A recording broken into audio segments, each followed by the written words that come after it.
Good day, everyone, and welcome to another edition of Friday with Friends. And today we have a very good friend of mine, someone that I've known for more than 20 years and has been part of my own spiritual growth, Shuchi Khanna. Welcome, Shuchi. It's good to see you. Thanks, Greg. Nice to see you too. I think it's been 25 years. I know. 25 years. And it's wonderful. And you look the same that you've always been. Everything is great. Oh. The title that was given today's is Growing Up Yogi, or Growing Up with Spirituality. And I thought of that because just the way that you've come into being connected to Raja Yoga is you came with your family in India many, many years ago.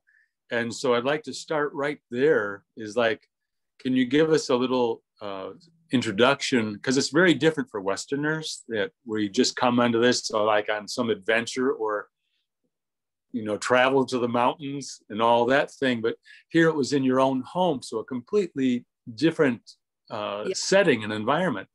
Can you share with us a little bit of how you were introduced to Raja Yoga? Yes, sure. Well, I grew up in a wonderful family. First of all, we are 5 siblings and we were raised by great parents. Both my parents did a lot of bhakti.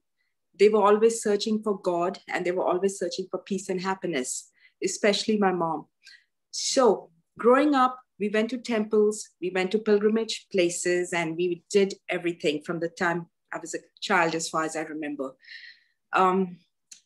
My father did more bhakti. We had a little temple at home, and so did my mom, but my mother was searching for something more. So she was constantly going to gurus and sages. But she never found what she was looking for. She took all of us along with her, all her children along with her. In 1973, after my brother was born, he was a brand new baby. He was 13 days old in November 1972. A few weeks after that, she took him to the center. Her mother, my grandmother, was actually a Brahmin soul. And she took my baby brother to the center. And after that, my mother started to go there. And once she recognized that this was what she was searching for, and this was the happiness and peace that she was getting, she just went full-fledged, full throttle. She went ahead and she started going for all the classes and she started inculcating the knowledge. And she realized that it was giving her peace and happiness. So that's how it started initially. Then automatically she took all 5 of us to the center. So I remember going to the center when I was like 10 years old.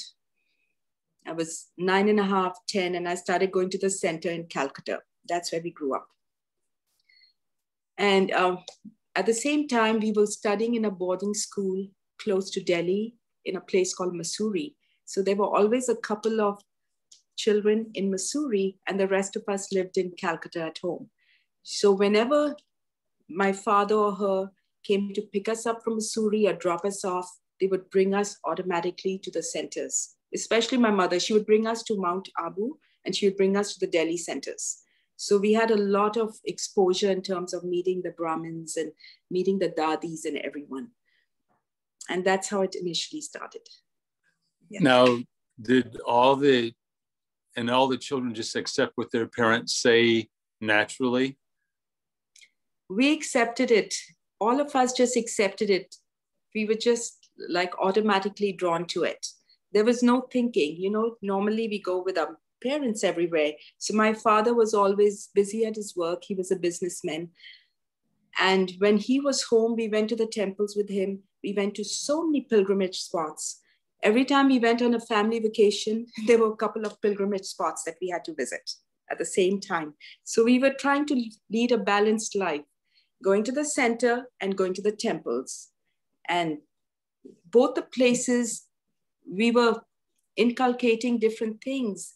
And as I got more and more into knowledge, I was probably 16 or 17 when I started to actually try meditating and, trying to make my own effort.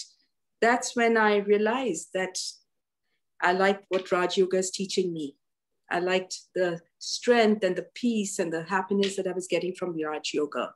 And at the same time, I could understand the role of the deities in the temples. So when I went with my father or with his mother, with my grandmother, with my other grandmother, when I went with her to the temples or to our house, there was a lot of prayers and rituals and festivals and holidays, but I would participate half and half because I knew the truth. But you were able to see, probably the significance of all this devotion, or as it's mentioned in India, is bhakti, this devotion here in English, is that you're able to see the symbolism of everything that was done. I mean, it must be very interesting to see the parallels between the worship and then how knowledge gets changed through the centuries. It has changed. And actually now I don't do any bhakti. I've kind of forgotten how I grew up because I came to America when I was young. I was 27 years old. So I've spent more years in America than I did in India. But I remember growing up, we had to keep a balance. We had to attend the events. And even my mother, being a Brahmin, she went to the temple. She was very tactful. She went to the temple, she went to the center, and she took us everywhere we went. And then there were times when we just went with our father to the temple. And I remember looking at the deities, looking at the statues and thinking, oh, I like meditation when you just have to remember a point of light and God is light. So that's what I remember. But at the same time, I knew that's us. Did the contrast or the balance of doing both make it easier to be yogi, or did it present more challenges? It didn't present any challenges, actually. It made it easier because we could see both sides of the coin, and we knew that the deities and the temples, there's rituals and traditions that come with every religion. So we just followed it, and it was more so to please my father because he was so much into bhakti. He liked Raj Yoga knowledge too, but he preferred the bhakti. Well, and that's really a part of it, is that of understanding someone and being tactful and not to compete or argue about it, but just simply observe. So one of the principles that we use all the time is the detached observer. Yes. And so you are literally doing it as a way of your immersion into Raja Yoga. Yes, we had to do it. And it wasn't a struggle. It wasn't a struggle because we were making the other side of the family happy too. Was this just you, or did all your siblings also feel the same way that you did? We were all pretty much united. We all felt, all of us were very tight. I remember my mother would say that I have 5 wonderful children, and I have 5 fingers. Like she would say, like your hand cannot function without 5 fingers. So all of you are perfect. And we were always united, and we did everything together. Wow, that's really something, especially in this culture here where everything is so separate and no one's getting along, and they all want to do something different. They don't even want to eat the same meal, and here they're all united. Let me ask you another question. Sure. You were growing up and into your teens and adulthood as part of this, where here the large majority of people, it's as an adult they have found these principles of Raja Yoga. How did it help you through your teen years or as a child to have this knowledge? I think it was a great help to me because I knew the truth, and I was less frivolous as a teenager. I was more centered, calm. I didn't enjoy the foolish talk that young girls would have. I just kind of stayed aloof from it. It didn't really affect me, but I could see both sides of the coin, and I was detached. I never felt any pull towards the other stuff that was happening with my friends. I was not interested. It was kind of funny. It was fascinating, but I felt good that I was in a different world. But at the same time, I didn't share too much with them. So I would be more of a quiet introvert person and not share too much. And again, fortunately, when we went to the centers, we became very close to all the sisters. And the sisters in the Calcutta Center, and the center was run by Nirmal Shanta Dadi. We would go there all the time. Every week, we would go and socialize, have a meal, help around, serve the Brahma Bhojan, take part in activities. And sometimes my mom would just leave us there and run her errands. Sometimes she would send us over there for sleepovers. We were young girls. So we grew up with that family, and we just became very close to all the sisters, the young sisters. They were in their 20s at that time, not much older than I was. But we all became friends. And likewise, they would also come and visit us frequently. If someone was sick, if something needed to be given, a letter, flyer, magazine, they would just come by and visit us. So we were very friendly and close to each other. So I grew up with them as my friends in a way. So there was not much pull. And my friends. So you were entertained enough. You were entertained enough. You didn't need to have that desire to go out clubbing and things like most young people go through that whole process. Yes, I don't think and then clubbing growing up in India. I don't think in my generation we had clubbing, but I never had a desire for it when I came to the US. Because when I came here, I was young, but I didn't care about the clubbing aspect. It didn't fascinate me. Just in general, that whole aspect of finding yourself where you're already finding yourself on a deeper level. That's what I could see as the advantage, that so many life questions that people have, that sometimes in their whole life, they never get these questions answered. You were indoctrinated into life with the answers to the questions. So it's really a fantastic fortune. I was going to ask you the question, was it challenging or more of an advantage? And I could see right away that the challenge is very, very small. It's insignificant. There was no challenge. There was no challenge. It was easy. I mean, in the sense when we wanted to hang out with our friends, sometimes we couldn't do that as much. My friends would come to my home. My parents preferred my friends coming to the house and having a meal, or, me going out with special friends who they knew very well. They didn't encourage sleepovers. I never had a sleepover ever at somebody's home, and neither did my siblings. My mother felt that we would be more protected at home. She didn't want to just send us off. So the thing was, we grew up together with the Brahmin family close to us, but at the same time, we had a very normal life. If we wanted to see a movie, we would go together as a family. If we wanted to eat out, we would go together as a family. And if I had to hang out with my friends, it was mostly about homework or, just doing something necessary related to college or school. It sounds like a fortune to me.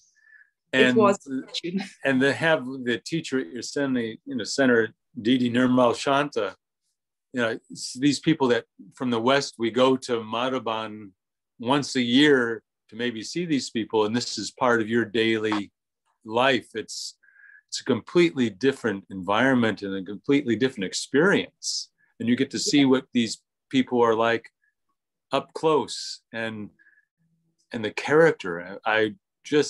It's wonderful. Yes, it was wonderful. We used to call Nirmal Shanta Dadi Dadima. And Dadima means grandmother. We were very close to her. Yes. And there was wonderful. A Santri Dadi, and we would often go and help, small events. We were just little children, and it was very rare in those days to have 5 children. So my mother was known. She was a young mother. She was in her 30s. She had 5 children, 11 years in all. Yes. Oh, that's a lot. So everyone knew us, that we are the little family coming. And at the same time, my parents, they had a vision for us, my father and my mother, that we have to serve the world and not just do things for ourselves. So they didn't believe in the philosophy of eat, drink, and make merry. It was like, work hard, be sincere in whatever you do, and serve humanity. Yes. Well, and knowing, I think I know everyone in your family except your youngest sister.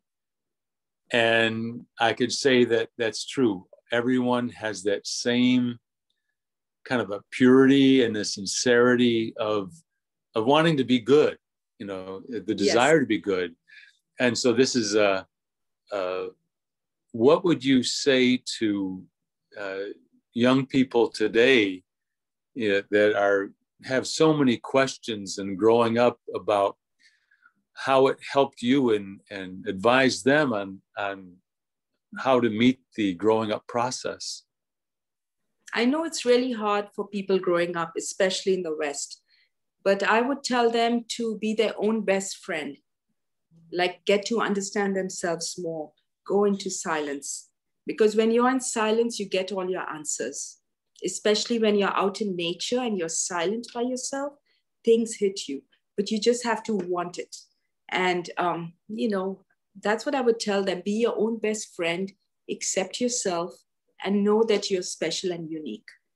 Because we all are born in this world to play a special role. We all are different, different completely. So we shouldn't compete or compare with other people. We have to be who we are. That's what I would tell them. That's a great point and a beautiful theme for a meditation that we'll try in just a moment. But it made me think of one more thing, is that in your own way, your mom had 5 children, but you have many more because you're a teacher. And your whole life is revolved around young children. How has this experience of being a Raja Yogi and going through your own childhood with this knowledge helped you to become a more effective teacher? It's helped me because every time I enter my job, I know I'm serving people. So whenever I enter my school parking lot, I remind myself that I'm on my service field. When I enter my classroom, I remind myself, you're here to serve. And when I leave, it's the same thought. With the children, they're young children. They've come from all backgrounds, all kinds of issues, troubles. I'm a very calm and peaceful person, so I've helped them navigate through some problems in their life. And they all feel that I understand them, and they all try so hard to please. They all try super hard to please me. And because of that, academically, they're doing better. And I feel that I have the ability to reach out to the really tough children who sometimes are neglected. So my patience, my calmness, telling them to feel good about themselves. That's the same thing I always tell them. Try to feel good about yourself. You're unique, you're special, and you can do it. And if you believe it, that's half the battle won. That's how I deal with them. So, you say something that I have related to so much in my life, is that the information and the knowledge is one thing, but if you make a connection, you make a friend, you create an environment of trust, then the knowledge just happens very easily because they want to, because you've made that bridge between you and that person. Yes. And in meditation, one time I remember hearing, and I try my best to keep it in mind, though sometimes I forget, that every soul is the same in a child's body or an adult body. So they all want respect and regard. So I do give them respect and regard. And they may be feeling it, but I always look at them in the morning, and at the end of the day, I might forget it in the middle, but I find them, I think to myself, you're a soul just like me. You're my equal. Well, so what I can talk go down. ahead. I don't talk down to children. Oh, I see that in you. I've never noticed a moment in all the years I've known you where you didn't give respect and regard. So I know that you're not just saying it, that you're actually doing it. And the result of that is you have so many good feelings coming back your way because you don't give off anything else. It's really wanting to serve. Yes. So thank you so much for that.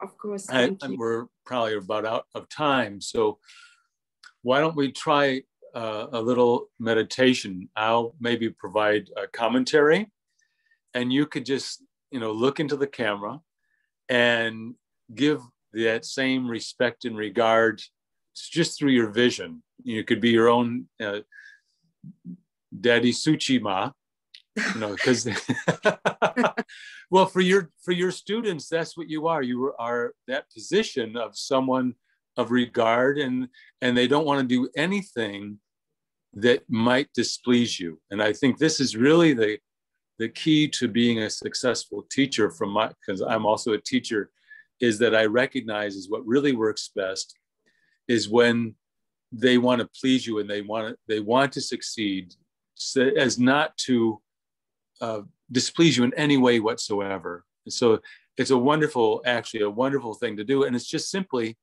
giving regard and listening to what that person says. One more question. Do you find that because you're a good listener, that you're a good teacher?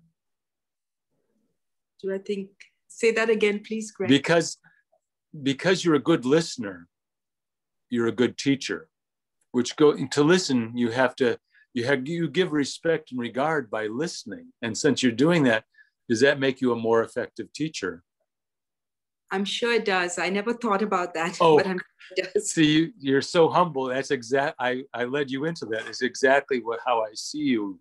You are a good teacher, and I've never even seen you jump over anyone's sentence or anything like that. So you're already doing it. So let's do that. Let's take 3 or 4 deep breaths just to settle down. One moment changes from another. There's a talking moment and a dialogue moment, and then we go into a silent moment. As you said, that the first thing you like to do is find that silence place. So just a couple deep breaths as we go into our own parking lot, the parking lot of our own mind, of finding a little silence.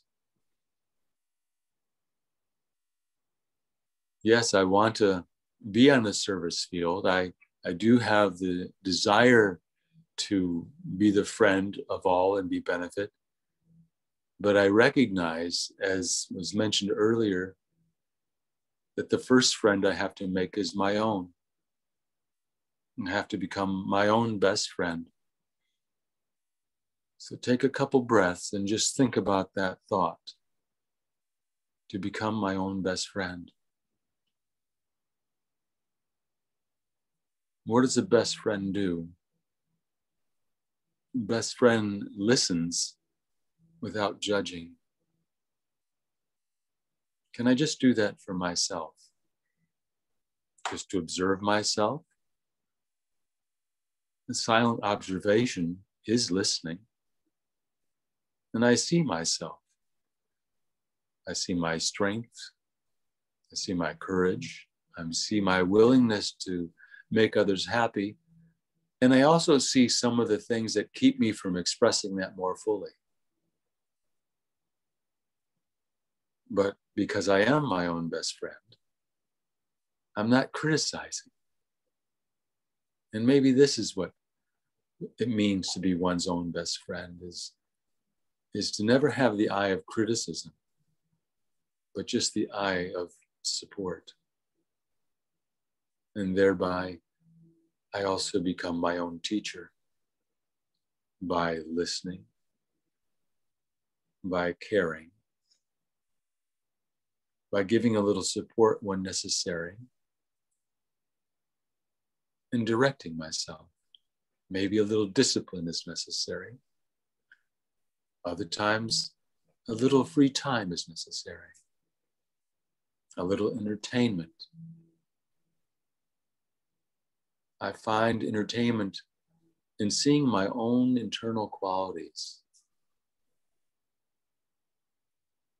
Patience. Tolerating myself while I'm in the process of change. Appreciating others. Appreciating myself. This is entertainment. Entertainment makes one happy, makes one satisfied. And when I'm satisfied, I don't need to go out looking around for all these other things to do. I'm happy just being me. Om Shanti. Om Shanti. Sister, thank you so much for sharing it.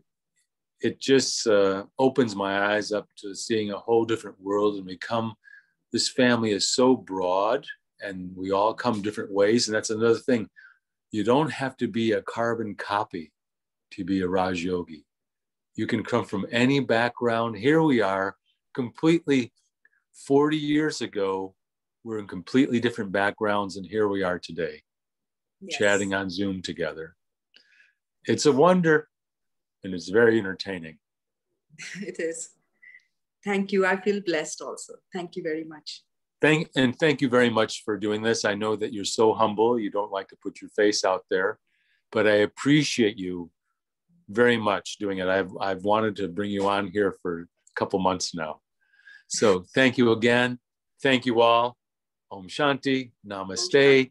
Everyone be well. Bye. Bye-bye.